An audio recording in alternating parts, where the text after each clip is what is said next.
So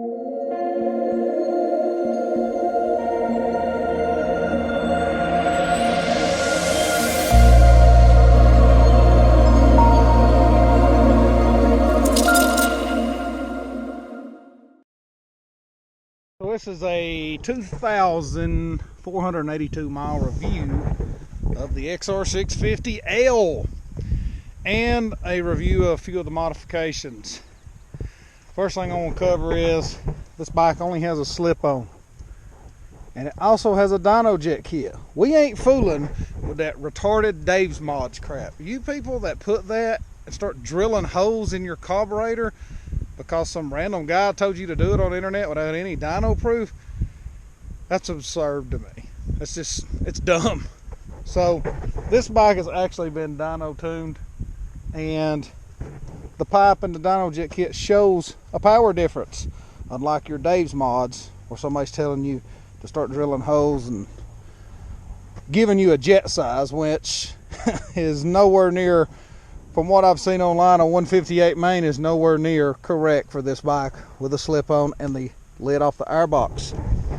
I'll just go ahead and tell you, I'm not going to tell you the jet size because I paid $500 to have this thing dyno tuned.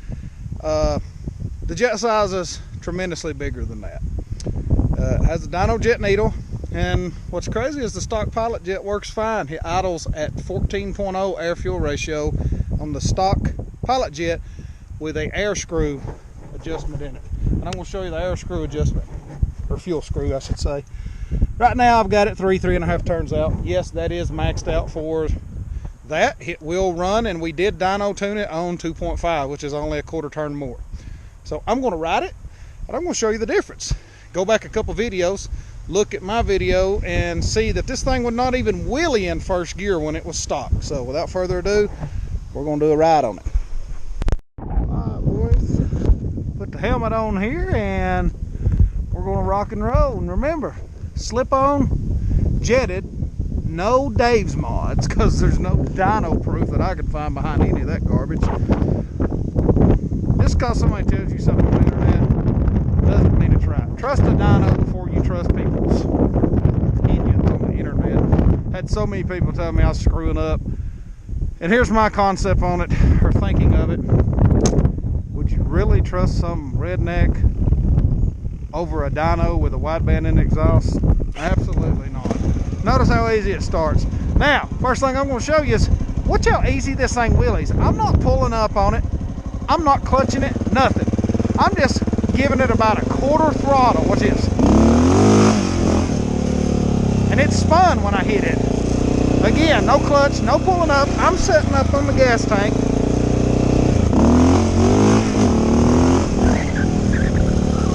Cram second. Still wheeling. Clutch a little in second.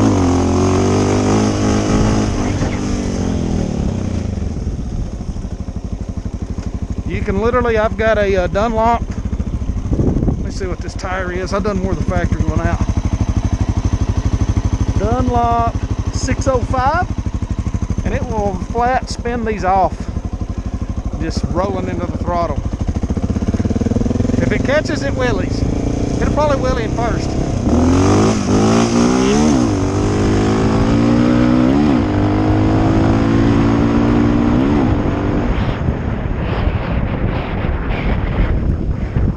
She will flat get it now. I'm not gonna lie, this thing in stock form is a freaking turd. I hated it. It's stout now. It's got plenty of power.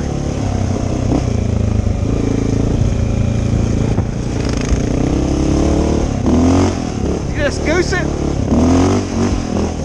It's got wheelies on demand, which, you know, that's what I like.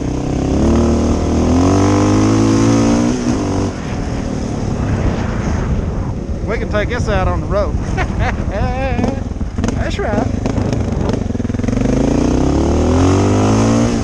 Second gear clutch.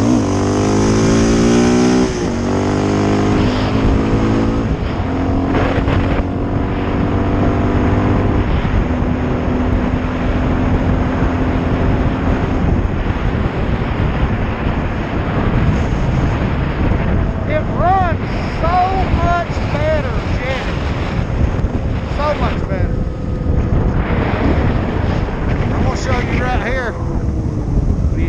mine, you just goose it in first. And if I can cram second good enough, I can carry the wheelie on out. 20 mile an hour, not flooring it, just goose it.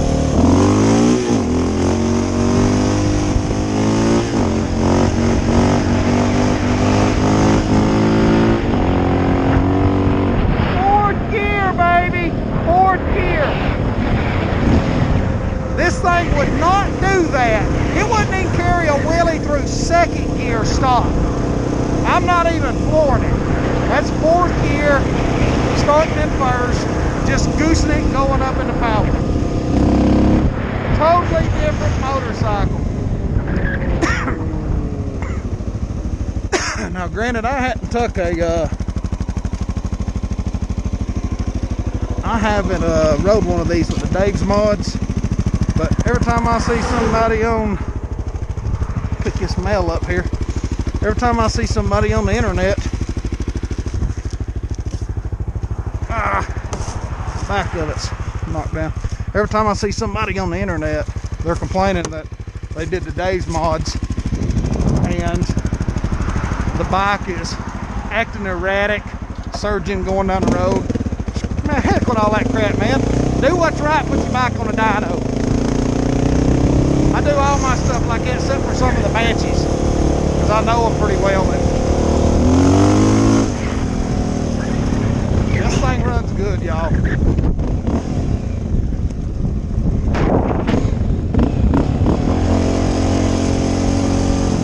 I'll go up there and beat on it a little bit.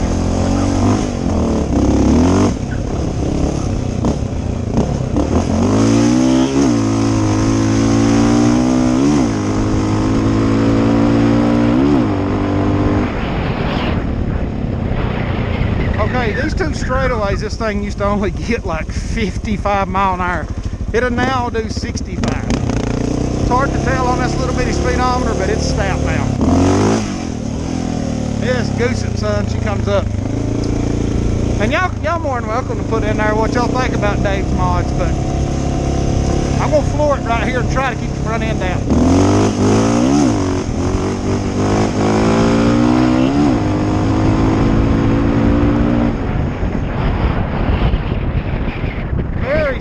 Very strong. I mean, I love it, guys. Like I said, in stock form, it's not that great of a bike, and I think y'all can all agree with that. And I'm not going to bore you with much more. This is just to kind of show how it runs actually being put on a dyno and tuned properly. Now, the one thing I do hate about this motorcycle, and it's my only pet peeve with it, is checking the oil, because it's a dry oil sump. I've called every Honda dealership around here, and they all pretty much tell me they have the same issue.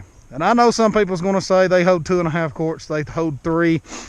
I could put a little more than 2.5 in mine. And the way I've come to check it is you run it, get the frame good and hot, where it's hard to, can't keep your hand on it, because that's where the oil's at. Turn it directly off, stand it up, take it out, dip it. If it's full like that, you got it full. Never check it how the manual shows, because it's wrong. I even called Honda headquarters, and they could not give me a 100% accurate way to check it. So they referred me to the dealerships. Dealership said, if that's how it's working for you, the way you're checking it, keep doing it. So yeah, till next time, y'all, this is a review on my 22 XR 650L with 2,484 miles. I love the bike. I ride it everywhere. When I first bought it, I was a little disappointed in the power, but I definitely like it now. If you hadn't done so, like, share, subscribe, hit the notification bell if you know when I upload stuff. We will get some more Banshee content going on the Hellcat channel. I have got a ride scheduled for Durham Town Plantation, Union Point, Georgia. I think it's Memorial Day weekend. Y'all have a good one.